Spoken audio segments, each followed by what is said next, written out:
ibadah haji hanya untuk berhibur sahaja, dan orang yang mempunyai pendapatan sederhana untuk berdagang, dan para ulama kerana riak dan sum'ah. Manakala orang yang fakir mengerjakan haji kerana sambil meminta-minta. Hadis riwayat Ibnul Jauzi di dalam Muthirul Gharam, dalam kitab Muthirul Gharam. Baik, pada hadis pada malam ini tuan-tuan, hadis yang diriwayatkan daripada Anas bin Malik radhiyallahu anhu, yang mana Nabi SAW sebut kepada kita semua bahawa di akhir zaman akan mai satu golongan. Di akhir zaman akan mai 4 golongan. Tak ada 4 golongan ini, maka tak akan jadi kiamat. Dia mesti mai 4 ni. Dia tak boleh salah satu daripada 4. 4 mesti ada. Sebab yang kata ni bukan orang biasa, tapi yang kata ni adalah sadiq wal masduq, orang yang benar lagi dibenarkan oleh Allah Ta'ala, yakni baginda Rasulullah. Yang mana kata Rasulullah akan ada 4 golongan di akhir zaman. Mereka ini melaksanakan haji dan umrah dengan pelbagai sebab.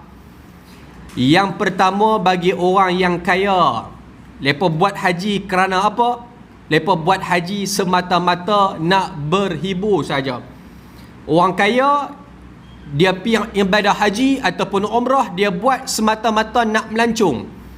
Bukan kerana ibadah, tetapi buat kerana nak bercuti, kerana nak mengambil angin, kerana nak terhibur, kerana nak pergi bersiar-siar. Itu tujuan orang kaya pergi menunaikan ibadah haji dan umrah. Golongan yang kedua, orang sederhana. Orang yang sederhana, tak kaya sangat, tak miskin sangat. Kira kita sebut kata golongan M lah, no? Golongan M. Kalau golongan yang kaya tadi kita sebut golongan T lah. T ke atas.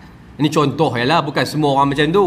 Tapi nak cerita kata kekayaan, bagaimana paras yang Allah Ta'ala yang mana Nabi sebut, golongan yang paling kaya, golongan yang pertengahan, dan golongan yang paling bawah. Maka kalau nak mudah faham, kita sebut golongan pertengahan, kita sebut golongan M. Bagaimana golongan ini tuan-tuan? Mereka pergi semata-mata nak berdagang, nak jual beli. Pergi bukan kerana ibadah, tetapi nak mengaut keuntungan dunia daripada hasil perniagaan. Dan yang ketiga adalah golongan para ulama yang namanya ada ilmu, yang mana adanya martabat di sisi manusia, tetapi mereka pergi semata-mata kerana riak dan juga sum'ah. Riak dan juga sum'ah. Manakala golongan yang terakhir, golongan yang keempat adalah golongan B. Kita sebut golongan bawahan, yang mana fakir. Mereka pergi bukan kerana Allah, tetapi mereka pergi dengan niat nak meminta-minta supaya mendapat habuan duniawi, tuan-tuan. Masya Allah, tabarakallah. Hadis ni juga dibahaskan oleh banyak ulama-ulama kita, tuan-tuan. Maka banyak dikatakan oleh alim ulama kita, mai tahun 2021, 2022, 2023 ini ramai dah ada tanda-tanda seperti mana yang disebut oleh Nabi SAW. Wa na'udzu billahi min zalik. Mudah-mudahan Allah Ta'ala pelihara kita semua daripada sifat-sifat yang disebut oleh baginda Rasulullah ini, tuan-tuan. Sebab tu penting kita mengaji. Kita mengaji ini semata-mata kita nak tahu apa yang Nabi pernah sampaikan dan apa yang Nabi pernah sebut 1400 tahun yang lalu, supaya kita tak tergolong dalam golongan yang dikatakan oleh baginda Rasulullah SAW.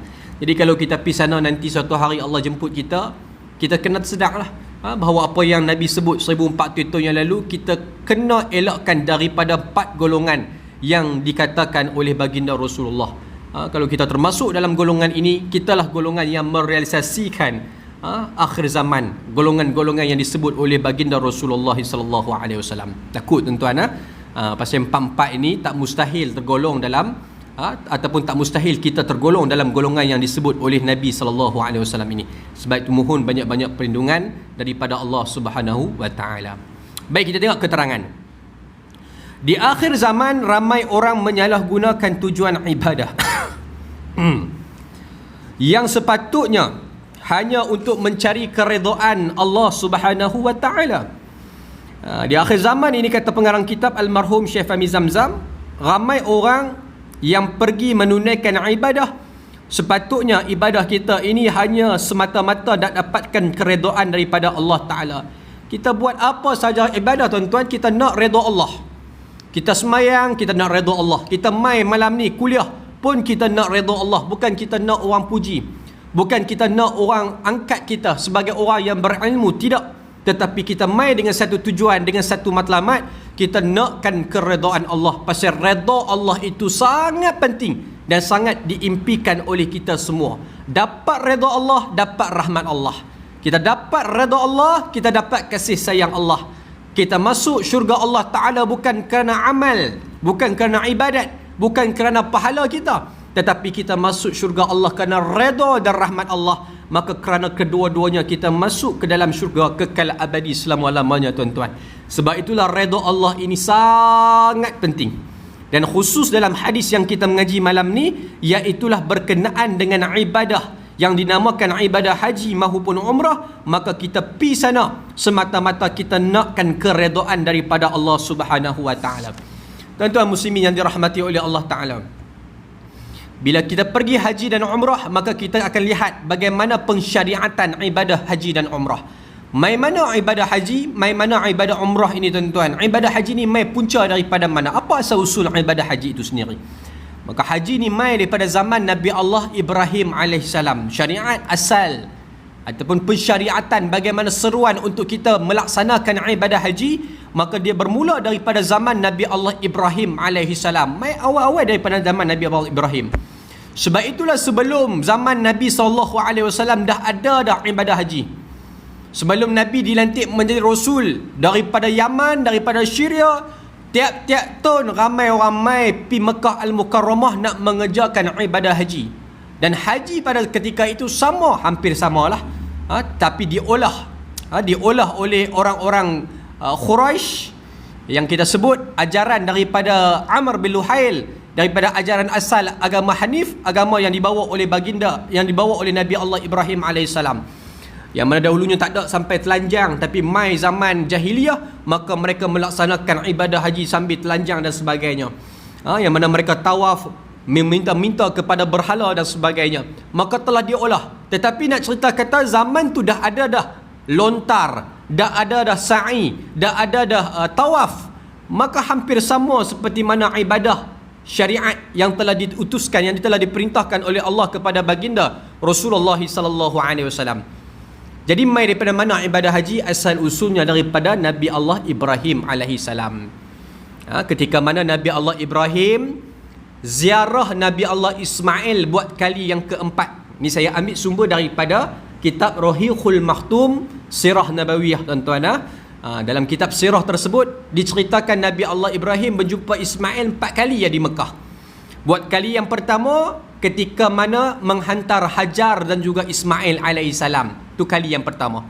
Kali yang kedua dia mai pula setelah mana Nabi Allah Ismail berkahwin dengan satu orang perempuan yang tidak baik. Maka tapi Nabi Allah Ibrahim datang dalam keadaan Nabi Allah Ismail tak ada kat rumah. Tapi dia pesan kepada isterinya supaya ceraikanlah. Bagi satu tips iaitu tukar pintu rumah.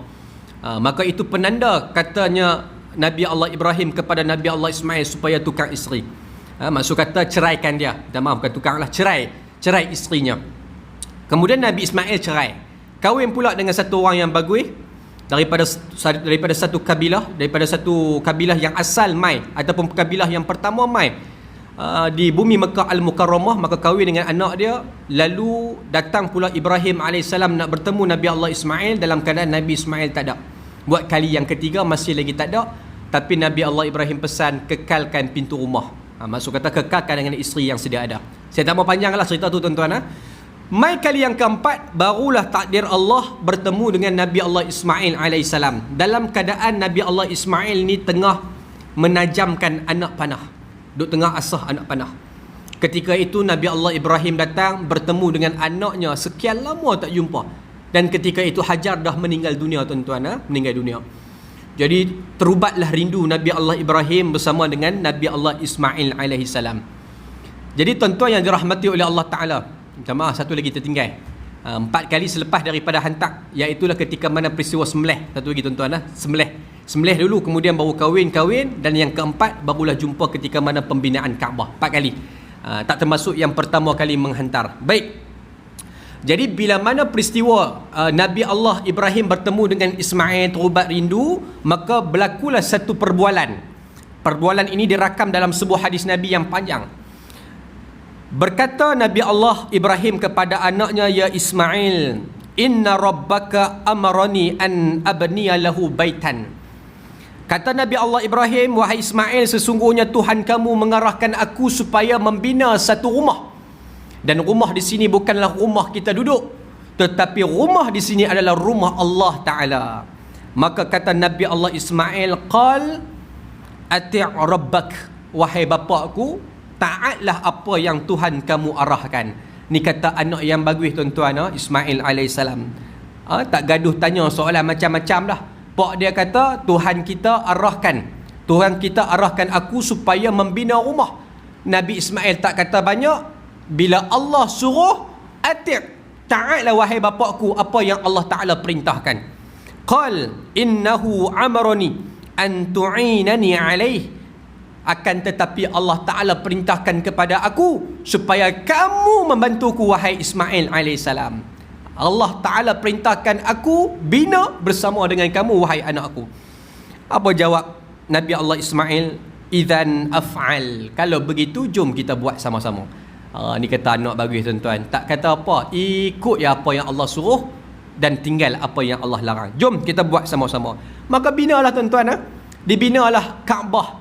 Satu binaan Kaabah yang ketika itu tiada, tetapi tapaknya dah ada sejak zaman Nabi Adam alaihissalam. Maka dibinalah oleh dua orang anak badak ni tuan-tuan, Nabi Allah Ibrahim dan juga Nabi Allah Ismail alaihissalam. Apa kerja Ismail? Kerja Ismail, faja'ala Ismail ya'ti bil hijarah. Kerja Ismail kerja Ismail, dia pergi kutip batu-batu, dia pergi angkat, dia pergi huluk kepada Ibrahim alaihissalam. Pak dia tua dah tuan-tuan. Nabi Allah Ibrahim ketika itu dah mamah usia, tua dah. Jadi kerja Ibrahim hanya terima batu daripada Nabi Allah Ismail alaihissalam. Maka kerja Ismail pergi ambil batu, angkat, pergi letak dan berikan kepada bapaknya Ibrahim alaihissalam. Dan kerja Ibrahim, wa Ibrahim yabni, dan kerja Ibrahim membina. Dialah yang susun batu Kaabah ini tuan-tuan. Dia susun batu Kaabah sampailah kawasan yang tak boleh nak capai dek ketinggian Nabi Allah Ibrahim alaihissalam. Kaabah tinggi tuan-tuan. Jadi duk bina sampai satu tahap tak capai dah untuk kita meletakkan batu di atas ataupun di tempat yang tinggi. Kalau kita lah tuan-tuan, sebagai contoh kita kat rumah, kalau kita nak bersih kipas kat ceiling, apa kita buat? Kita tak capai dengan tangan, tu pun kita gagah dengan penyapu capai. Tapi mai satu tahap limit, penyapu pun tak capai sikit je lagi. Apa kita buat? Kita ambil kerusi. Kita ambil kerusi, kita panjat, kita sapai ataupun tercapainya penyapu tersebut di kawasan kipas angin tersebut. Jadi kita letakkan satu benda untuk kita tui naik ke atas. Samalah peristiwa ini berlaku pada zaman Nabi Allah Ismail dan juga Ibrahim. Apa Ismail buat? Iaitulah Ismail alaihissalam mengambil satu batu hatta irtafa'al bina, sampai satu tahap tak tercapai binaan, faqama 'alal hajaril maqam. Maka Nabi Allah Ismail mengambil satu batu untuk diletakkan, dan batu itulah Nabi Allah Ibrahim naik. Maka dengan naik kawasan tersebut, tercapai kawasan di mana Nabi Allah Ibrahim boleh letakkan batu susunan di keliling Kaabah. Dan tempat itulah tuan-tuan, tempat diletakkan batu itulah namanya maqam yang kita sehingga hari ini disebutkan sebagai maqam Ibrahim, kan? Tuan-tuan pergi dekat Mekah, tuan-tuan akan lihat satu tempat di mana namanya maqam Ibrahim. Qam dalam bahasa Arab berdiri tu qama berdiri. Jadi maqam tempat berdiri, maqam tempat berdiri. Tapi mai orang Melayu kita dia sebut maqam kubur lah. Jadi sebab tu kadang-kadang orang Melayu tak pergi khusus tuan-tuan, dia nampak maqam Ibrahim, dia bagi salam, Assalamualaikum ya Ibrahim, baca doa pula tuan-tuan, doa Allahumma ighfir lahu warhamhu wa'afi wa'fu anhu. Kawan sebelah dengar persepah macam doa, ni makam Ibrahim ni, bukan makam tempat Ibrahim alaihissalam ditanam kat situ tuan-tuan. Tapi nak cerita makam Ibrahim adalah tempat di mana diletakkan batu untuk berdiri. Itu maqam Ibrahim. Ini sejarah. Diletakkan batu untuk tempat berdiri. Jadi maqam, maka diletakkan di situ, dan di situlah aras ataupun di situlah diletakkan batu oleh Nabi Allah Ismail kepada Nabi Allah Ibrahim alaihissalam. Maka terbinalah Kaabah. Selesai. Peristiwa tu kita tahu dah tuan-tuan. Dan Kaabah, dan pernah saya sebut dah dulu, Kaabah yang kita nampak hari ini bukan sama Kaabah yang terdahulu. Kaabah yang kita nampak pada hari ini bukan Kaabah zaman Nabi Allah Ibrahim alaihissalam, bukan asal. Kerana dalam pandangan Ibnu Ishaq, Kaabah yang sedia ada telah diubah suai sehingga 5 ke 12 kali.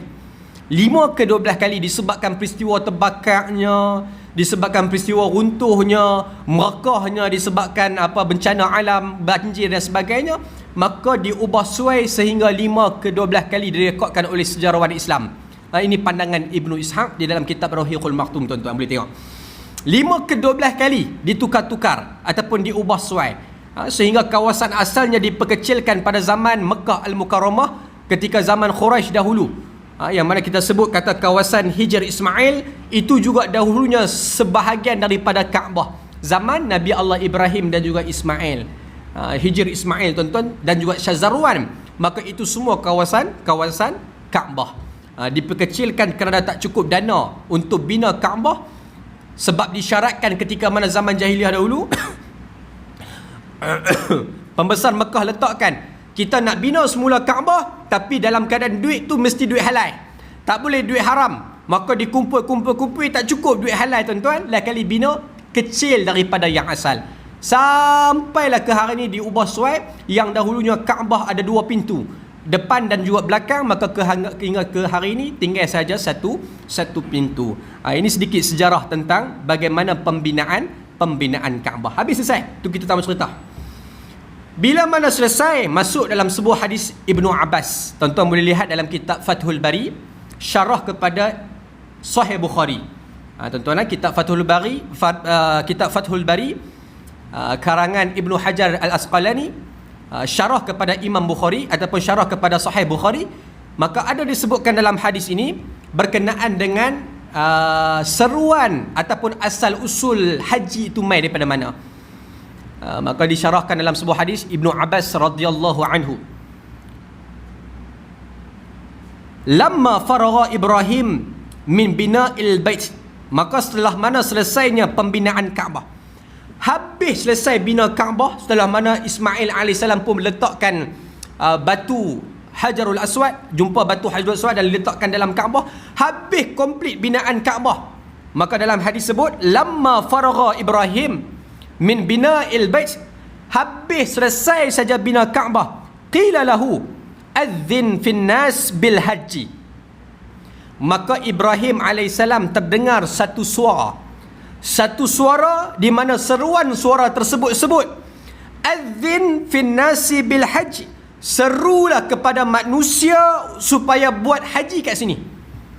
Habis selesai bina saja, tiba-tiba dia dengar satu suara tu suruh Nabi Allah Ibrahim seru agar manusia mai ke Mekah Al-Mukarramah mengerjakan ibadah haji. Qala rabbi wa ma yablugh sauti, maka kata Ibrahim kepada Allah, ya Allah, bagaimana aku nak seru manusia seluruh alam sedangkan seruan aku ini terbatas. Yalah tuan-tuan, suara manusia, kalau orang suruh kita seru seluruh dunia ni, tuan-tuan, mampu tak kita seru? Suara kita pada hari ni, malam ni, suara saya pada malam ni, takat ni lah yang dengar. Kalau tak pakai mikrofon ni, kira dalam ni yang dengar.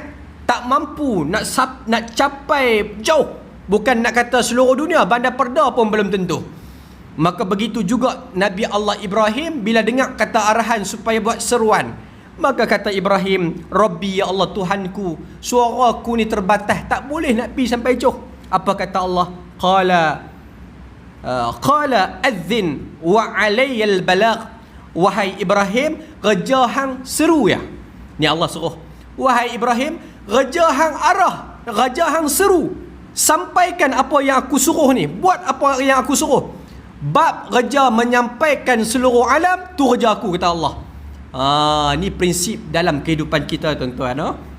Apa yang Allah suruh dalam kehidupan kita, buat ya, tuan-tuan. Buat ya. Sama ada hasil berjaya ataupun tidak, tu kerja Allah, bukan kerja kita. Allah suruh kita ta'muruna bil ma'ruf wa tanhauna 'anil munkar. Allah suruh kita seru buat benda baik dan ajak orang buat benda baik dan tinggal benda yang Allah larang. Tu kerja kita tuan-tuan. Kerja sama ada kita suruh seruan tu jadi ataupun tidak, berjaya ataupun tidak, bukan kerja kita. Tu kerja Allah Ta'ala yang tentukan. Jadi kerja kita ni banyak sebenarnya. Hakikat kehidupan kita sebagai khalifah di muka bumi Allah ni banyak. Dan hasil dia kita tak payah fikir, kerana itu semua kerja Allah yang Allah Ta'ala tentukan. Kalau kita nak lihat output ni mampu lah tuan-tuan. Kalau kita nak tengok hasil ni bukan kayu ukur kita, kerana hasil ni semua hidayah datang daripada Allah Subhanahu Wa Ta'ala. Sebab tu malam ni pun tuan-tuan saya nak berhenti awal. Pasal apa nak berhenti awal? Seruan malam ni ada lagi 9.30 lagi tuan-tuan. Ada satu komuniti dalam usaha membantu transgender yang nak berubah. Lepas ajak saya malam ni mai apa zakat boleh bantu di bawah Asnaf Ar-Riqab, kita cuba bantu. Jadi kita tengok bagaimana cara mereka dakwah, bagaimana cara mereka berikan dakwah, sebab mereka ni golongan-golongan transgender ni mereka dah nak ke arah Islam, dan berkali-kali dah mereka masuk dalam kelas pengajian tersebut. Jadi mereka ni dah tertarik dengan Islam, daripada Islam lah pun tuan-tuan. Mereka dah tertarik dengan ajaran Islam, kembali kepada ajaran Islam yang sebenar. Silap tuan-tuan, nak kembali balik kepada ajaran Islam yang sebenar. Jadi mereka nak tengok apa yang boleh bantu, sebab setakat ni komuniti tu bantu fi sabilillah. Jadi saya rasa menarik lah benda ni, sebab di Pulau Pinang ni kita tak ada lagi Asnaf Ar-Riqab. Kita tak biaya lagi Asnaf Ar-Riqab, tapi fatwa dah lulus dah.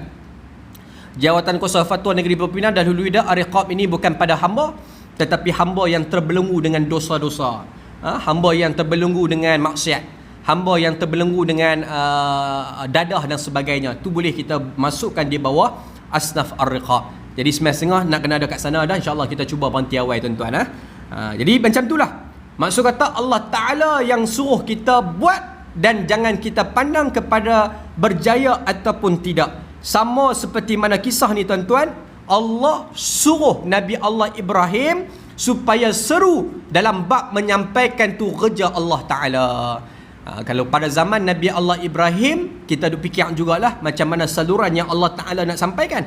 Tapi mai zaman kita dengan era teknologi ni tuan-tuan, tak mustahil dah bagi kita nak menyampaikan seluruh dunia. Boleh tak boleh zaman kita lah ni tuan-tuan? Boleh, dengan metode dia. Hari ni saya sampai dekat sini, boleh tak mencapai sampai ke Amerika Syarikat? Boleh. Pasal apa tak boleh? Boleh. Inilah badan teknologi yang Allah Ta'ala ciptakan. Tu kalau kita fikir dengan akal.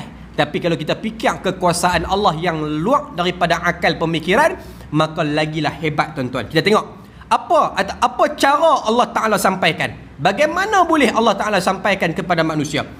Fanada Ibrahim. Dalam hadis sebut, maka Nabi Ibrahim dengar kata Allah suruh buat. Fanada Ibrahim. Ibrahim pun seru kepada manusia. Apa seruan dia? Ayyuhan nas, wahai manusia, kutiba alaikumul hajj, telah difardukan ke atas kalian ibadah haji, ilal baitil atiq, kepada ataupun ke tempat ini, yaknilah ke tempat Baitul Haram. Ni seruan dia. Bila sebut kata telah difardukan ibadah haji, maka inilah asasnya tuan-tuan, inilah asalnya ibadah haji yang kita duk buat tu tuan-tuan. Maka telah difardukan ke atas kalian wahai manusia tentang ibadah, satu ibadah yang namanya ibadah haji. Ke mana? Ke Baitul Atiq, yakni Baitul Haram di Mekah Al-Mukarramah. Bila sebut saja perkataan tersebut, kata Ibnu Abbas tuan-tuan, qala fasami'ahu ma bainas sama'i wal ard, maka telah didengari apa saja yang ada di langit dan di bumi Allah Ta'ala. Maka semua dengar seruan Nabi Allah Ibrahim dengan kehendak Allah Subhanahu Wa Ta'ala. Semua dengar. Dan dalam hadis sebut, golongan yang pertama menyebut, minta maaf tak sampai lagi, afala taran nasi yuji'una min aqsal ardi yulabbuna. Yang mana kata Ibnu Abbas, aku tidak melihat manusia menjawab daripada apa yang telah disampaikan oleh Nabi Allah Ibrahim sebentar tadi. Aqsal ardi, seluruh pelosok dunia, semuanya yulabbuna, yakni semuanya bertalbiah kepada Allah Subhanahu Wa Ta'ala.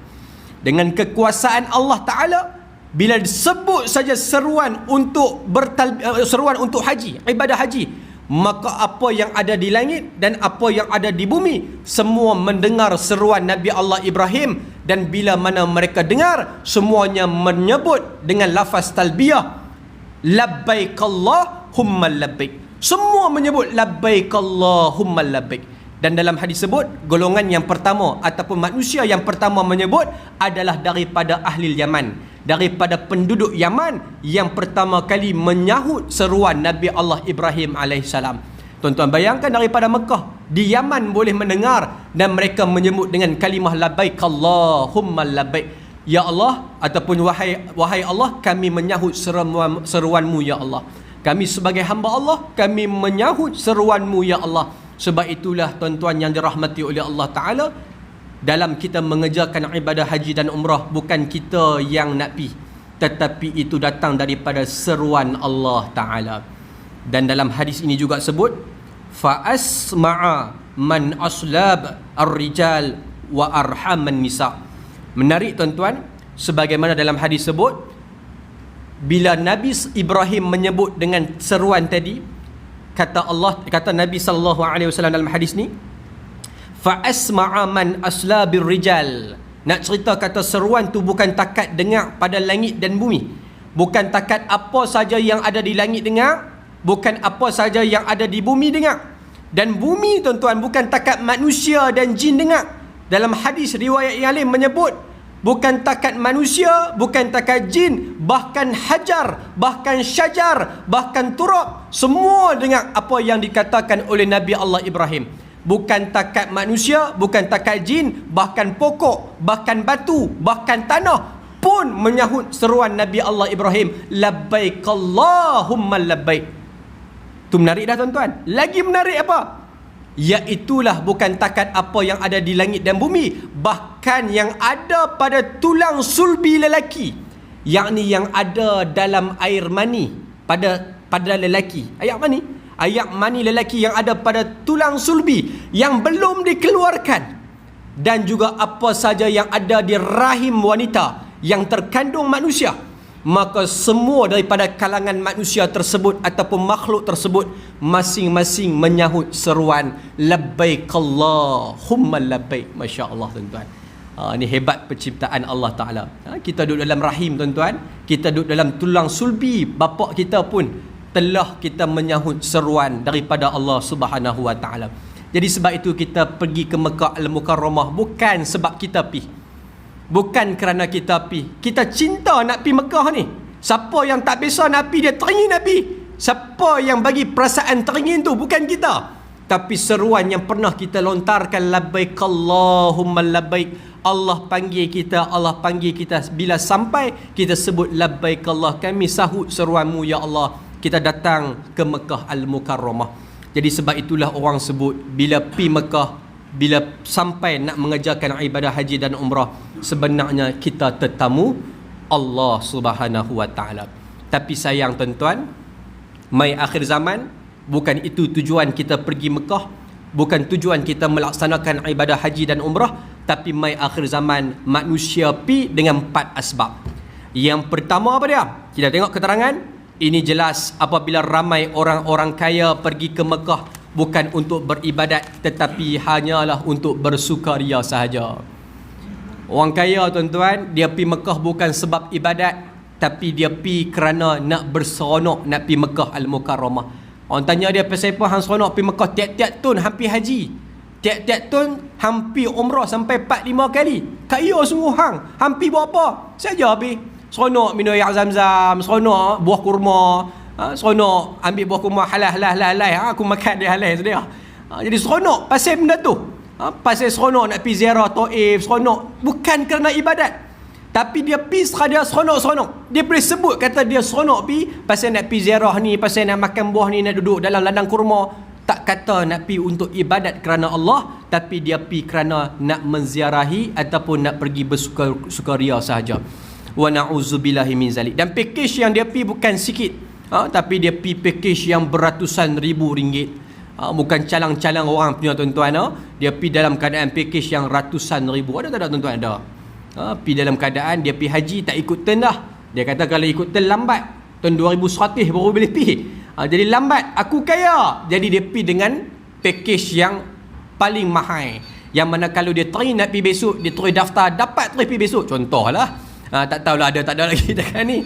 Tak tahulah visa dia boleh buat cepat tak boleh cepat, tapi nak cerita kata dia boleh buat laluan VIPP dalam keadaan ratusan ribu ringgit, tapi pi sekadar nak bermegah-megah, katanya dia ni orang yang kaya. Ini yang pertama, tuan-tuan. Wa na'udzubillahi min zalik. Mudah-mudahan tak termasuklah ada golongan yang pertama. Golongan yang kedua, mungkin ada orang yang pergi ke Mekah setiap tahun tetapi jiwa mereka tetap tidak berubah untuk menjadi hamba Allah yang soleh. Dia orang kaya dan dia pergi pada setiap tahun Mekah ni, tetapi jiwa mereka tidak berubah menjadi hamba Allah Ta'ala yang soleh. Sebab tu kadang-kadang bila kita pergi Mekah Al-Mukarramah, apa tujuan kita pergi? Kita nak keredaan Allah. Dan bila kita balik, apa kita nak? Kita nak jadi orang yang baik. Sungguh tuan-tuan, ada orang pi dia berubah sungguh. Bila balik ni, Masya Allah, Tabarakallah, berubah 360. Dia berubah. Daripada sebelum ni kita sembang dengan dia, dia duduk sembang hawak semua. Tapi bila balik main Mekah, bila balik main melaksanakan haji dan umrah, kita lihat bagaimana perubahan wajah dia, perubahan watak dia, daripada yang kahak, yang memang duk sembang benar-benar kotor contohnya. Tapi bila kita jumpa selepas dia balik daripada Mekah, dia berubah 360 dan dia kekal dengan perubahan dia. Ada tak ada? Ada.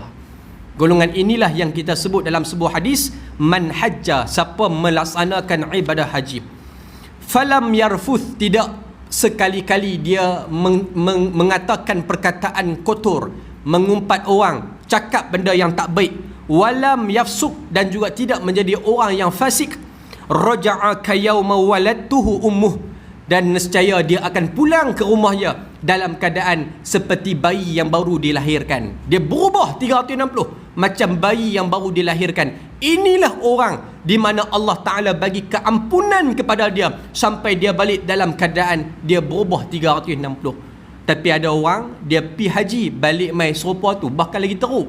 Tanya dia, seronok dah pi haji? Panas lah haji, Allahu Akbar. Pening tuan-tuan kadang-kadang macam tu. Bila kata seronok haji, kalau aku tak mau pi dah. Nampak ada orang macam tu, perkataan-perkataan yang kita dengar, boish, tempat yang mulia, hang boleh kata macam tu. Pasal jiwa dan hati dia tak ada, tuan-tuan. Dia pi tiap-tiap tahun tapi tak ada perubahan kepada dirinya untuk menjadi lebih baik daripada yang sebelum. Maka ini juga ketakutan kita bila kita pergi dalam keadaan niat kita tidak betul. Manakala orang yang berpendapatan sederhana pula pergi ke Mekah sambil berdagang, orang yang pendapatan sederhana jadikan Mekah itu sebagai tempat untuk berdagang. Dia pi bukan kerana ibadah, tapi dia pi cari tempat-tempat lombong-lombong yang boleh dia ambil keuntungan, yang mana barang Malaysia contoh dia bawa pi sana, pi meniaga kat sana. Kemudian balik mai pula dia ambil barang mai, hantar mai sini pula, semata-mata pi sana urusan untuk berdagang dan juga perniagaan. Ni pun sama. Golongan yang kedua. Dan golongan yang ketiga apa pula? Dan mencari keuntungan. Para ulama pula pergi Mekah untuk dikatakan sudah sekian kali ia pergi ke sana. Yang mana orang alim, orang yang ada kedudukan dalam masyarakat, maka dia pergi dalam keadaan saja nak bagi orang kata kat dia, bagus pi Mekah berkali-kali, banyak kali pi. Balik mai seronok pasal apa ni? Salah tiap-tiap tahun. Tiap-tiap tahun kita ustaz, tiap-tiap tahun orang belanja, ustaz pi, oh seronok tiap-tiap tahun, hampa bisa pi. Ambil riak tuan-tuan. Semua nak bagi orang dengar kata dia ni pi tiap-tiap tahun. Dalam hati dia, bila sebut kata perkataan riak dan juga sum'ah, tuan-tuan, dia bukan takat di mulut, tapi dia mai dalam hati dia. Hati dia yang mengotarkan apa yang disebut dengan perkataan riak dan juga sum'ah. Bukan nak kata ustaz yang sebut tu semua salah. Apa-apa pun bergantung kepada hati. Maka kalau dia sebut dengan hati supaya riak, hati dengan hati yang riak dan juga sum'ah, maka tergolonglah dalam golongan yang disabdakan oleh Nabi SAW. Tapi kalau sebut mulut, hati tak ada apa, maka tidak menjadi masalah. Sekadar pada lisan, tetapi tidak sampai pada perubahan pada ikhlas kerana Allah Subhanahu Wa Taala. Baik. Kemudian yang keempat apa dia? Dan tidak ketinggalan pula orang yang fakir pergi ke Mekah tetapi dengan niat untuk meminta-minta. Golongan yang tak mampu tapi pergi ke sana, ditakdirkan Allah jemput dia dalam keadaan dia pergi sana dengar kata macam orang sana pemurah, tambah-tambah bulan Ramadan, maka dia target bulan Ramadan aku nak pergi umrah. Pasal apa nak pergi umrah?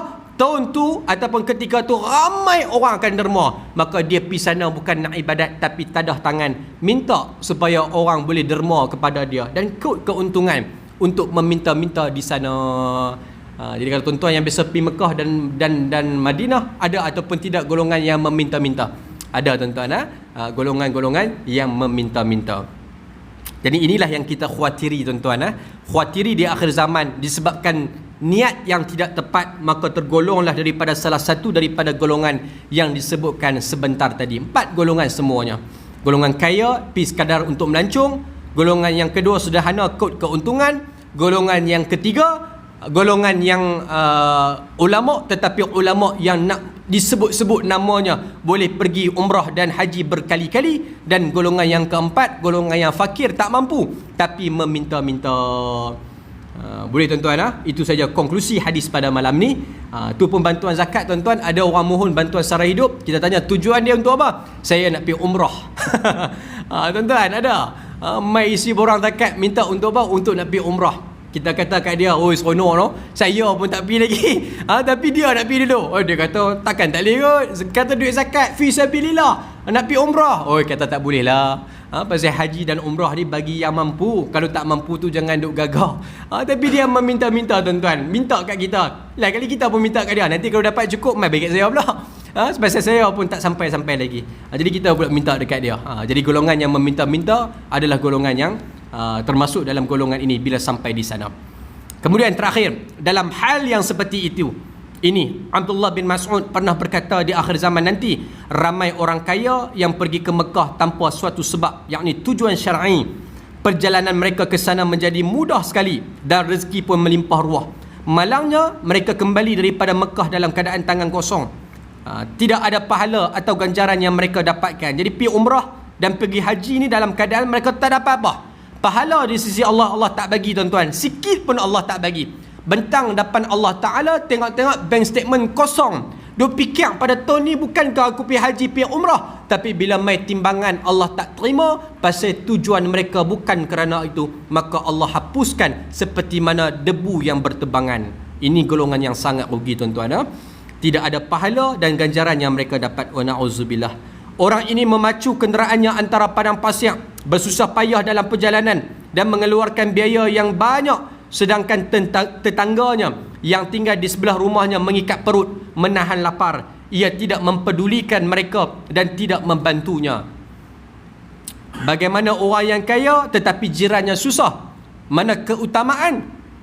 Bagaimana keutamaan dia? Dia dah pergi berkali-kali, tapi dalam keadaan dia tak pernah bantu jiran dia yang sebelah yang susah. Maka golongan ini adalah golongan yang sangat rugi. Yang sepatutnya dia perlu utamakan adalah membantu jiran tetangganya yang tak ada makan, dalam keadaan fakir, dalam keadaan miskin. Sepatutnya dia mengutamakan golongan-golongan tersebut.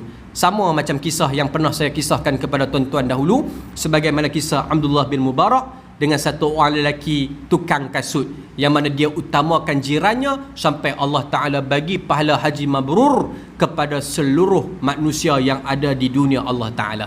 Kan, satu kisah yang menarik yang boleh kita sebut berkenaan dengan apa yang disabdakan, apa yang dikatakan oleh Abdullah bin Mas'ud radhiyallahu anhu.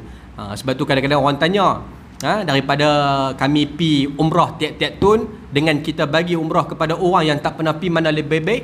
Maka lebih baik kita bagi orang pi melaksanakan ibadah umrah dengan duit yang kita ada. Bukan nak kata kita halang dia pi tiap-tiap tahun, tidak. Tetapi kalau dia boleh berikan kesempatan orang lain merasai bagaimana suasana seronoknya panggilan Allah Subhanahu Wa Taala, maka itu lebih keutamaan.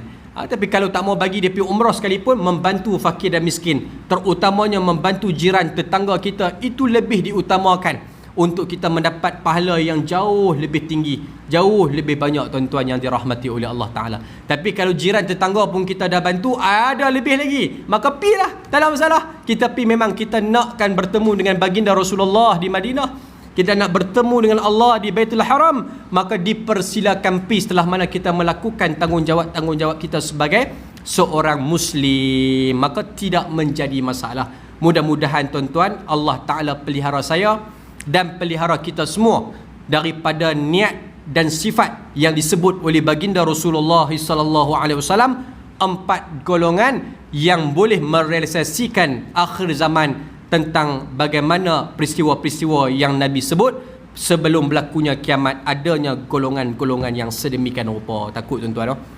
Sebab tu kata ulama, benda ni dah ada dah.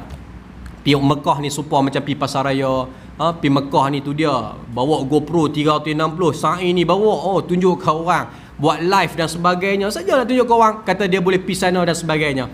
Wa na'udzubillah. Takut tuan-tuan. Nak kata berlebih-lebihan pun takut. Takut-takut niat kita takut pergi sana dalam keadaan kita pun termasuk dalam golongan yang sedemikian rupa. Wallahu ta'ala alam bisawab. Jadi mudah-mudahan Allah Ta'ala kurniakan kepada kita keinsafan agar terhindarnya kita daripada golongan yang disebutkan tadi. Tuan-tuan muslimin yang dirahmati oleh Allah Ta'ala, ada kesempatan sikit lagi. Target isyak lebih kurang dalam 9 suku kita berhenti. Kemudian saya nak pecut dah. Tak tinggal dah, pecut terus tuan-tuan. Target 15 minit nak sampai ke Bandar Perdah. Baik. Perubahan kadar nisab zakat bagi tahun 2023. Tahun lepas RM20,370. Jadi tahun ni tuan-tuan ambil maklum, kadar nisab RM26,650. Meningkat pada tahun lepas daripada RM20,370 kepada RM21,650. Jadi apa pentingnya kadar nisab ni? Inilah salah satu daripada syarat zakat. Kita nak tengok sama ada kawan tu wajib zakat ataupun tidak, dia mesti melebihi nisab. Cukup haul 1 tahun dan juga melebihi nisab. Maka ada 5 syarat. Kalau cukup ke 5 syarat, maka dia termasuk dalam golongan yang wajib bayar zakat. Baik, sebagai contoh tuan-tuan yang dirahmati oleh Allah Ta'ala, kita sebut sikit bagaimana contoh. Katakan zakat pendapatan dia RM60,000. Pendapatan dia RM60,000, tolak dengan tolakan yang dibenarkan RM40,000. Maka A tolak B 60, tolak 40, maka dapat satu jumlah C RM20,000. Maka daripada nilai RM20,000 itulah kita nak tentukan sama ada dia wajib zakat ataupun tidak.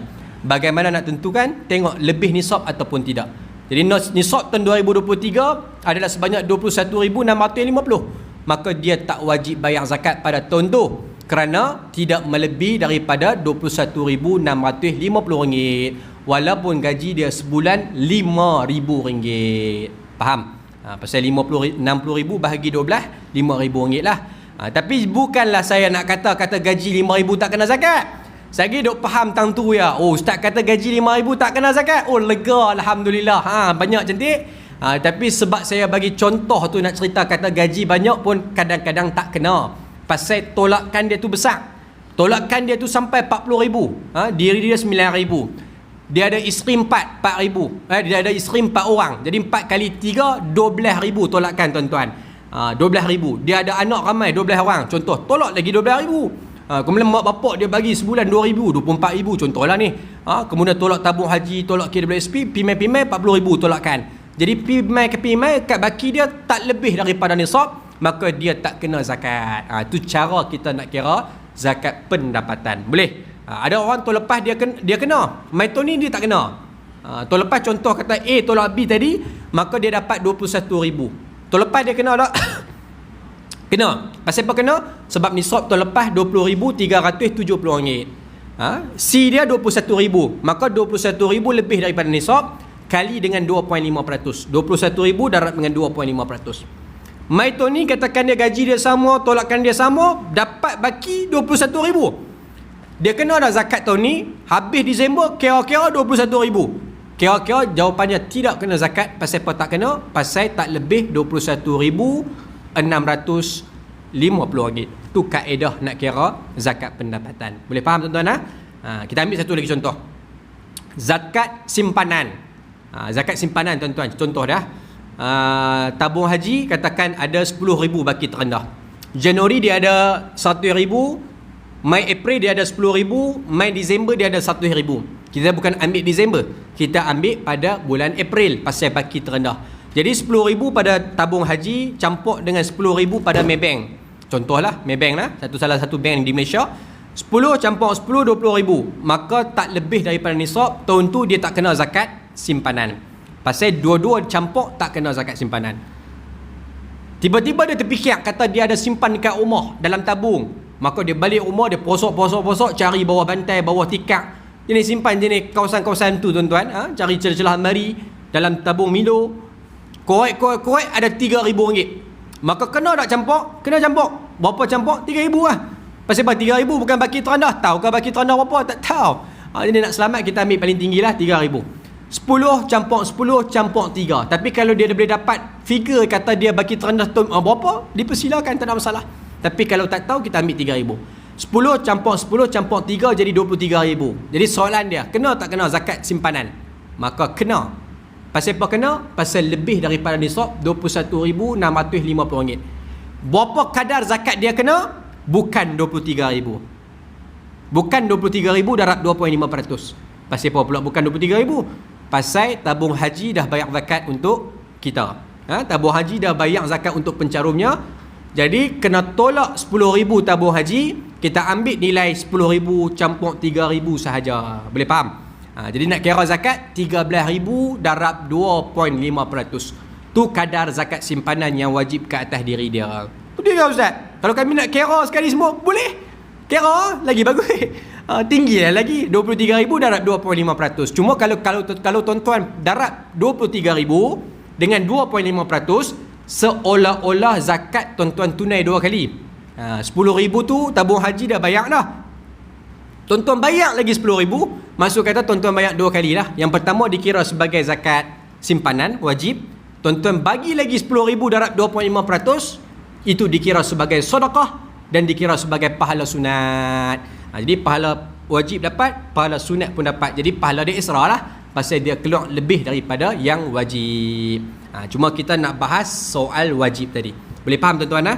Jadi simpanan tu dia bukan takat di bank, tetapi simpanan juga dia merangkumi simpan di rumah yang namanya simpan. Apa saja yang konsep kata simpan, maka dia dikira sebagai simpanan untuk kita kira zakat simpanan. Boleh tuan-tuan? Sini cerdik belakang lah. Banyak kali dah saya cerita. Jadi ada soalan tak?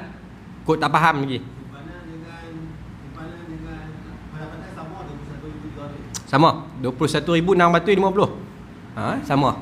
Tapi dia ada beza dengan zakat-zakat yang lain lah. Zakat padi nisab dia lain.